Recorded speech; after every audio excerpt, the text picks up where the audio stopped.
ఓటుకు note case ఉంది, right?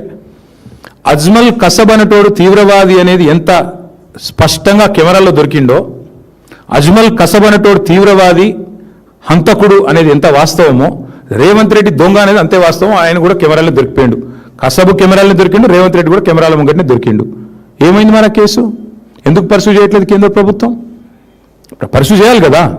మీ solicitor general ఏం చేస్తున్నాడు? అడిషనల్ సాలిసిటర్ జనరల్ ఏం చేస్తున్నాడు?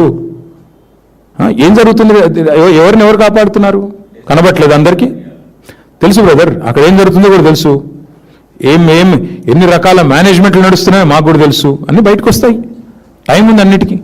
ఎవరు కాపాడుతున్నారు, ఎన్డీఏ భాగస్వాములు ఎట్లా రేవంత్ రెడ్డికి అండగా రక్షణ కవచంలా నిలబడుతున్నారు, టైం వస్తుంది, అన్నిటికీ అన్ని బయటకు వస్తాయి.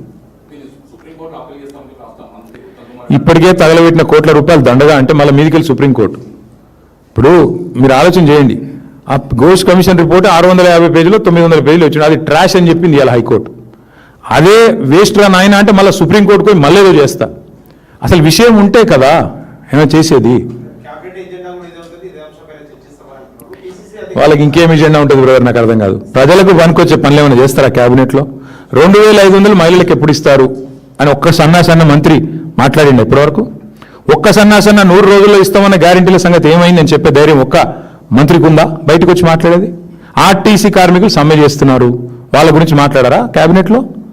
ఏది ఉండదు. అయ్యా ఆర్టీసీ కార్మికులను కేసీఆర్ గారు గవర్నమెంట్ ఉద్యోగులుగా గుర్తిస్తూ క్యాబినెట్ నిర్ణయం తీసుకొని ప్రకటించాం మేము. ఎందుకు అమలు చేయట్లేదు మరి మీరు? అపాయింటెడ్ డే డిక్లేర్ చేస్తే చాలు. వాళ్ళకి రావాల్సిన పీఆర్సీ, వాళ్ళకి రావాల్సిన డిఏలు, వాళ్ళకి రావాల్సిన బకాయిలు అన్నీ ఇస్తే చాలు. వాళ్ళు ఏం అడుగుతున్నారు? మీరు మేనిఫెస్టోలో పెట్టింది అడుగుతున్నారు. అదేం చర్చ చేయరా క్యాబినెట్లో? మేము వారికి కూడా మా నైతిక మద్దతు ప్రకటిస్తూ ఉన్నాం. ఆర్టీసీ కార్మికులు ఎవరైతే ఇవాళ ప్రభుత్వాన్ని మీరు ఇచ్చిన హామీ నిలబెట్టుకోండి అని అడుగుతున్నారు, వాళ్ళు ఏం కొత్తగా అడగట్లేదు. వారికి కూడా మా పార్టీ తరఫున నైతిక మద్దతు ప్రకటిస్తున్నాం. తప్పకుండా కాంగ్రెస్ ఇచ్చిన హామీలు ఆర్టీసీ కార్మికులకు నెరవేర్చాలని మేము కూడా డిమాండ్ చేస్తాం.